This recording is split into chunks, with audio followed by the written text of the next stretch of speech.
You're going to throw the old water panel away.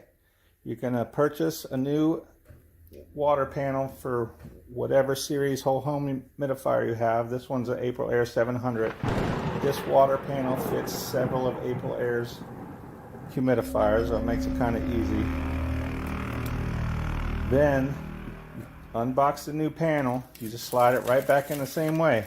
Make sure the line or the two lines are on top. Then you take your distributor and slide it back on top.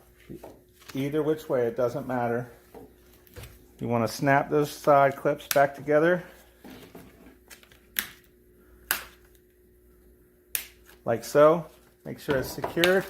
That one was, but it's not anymore.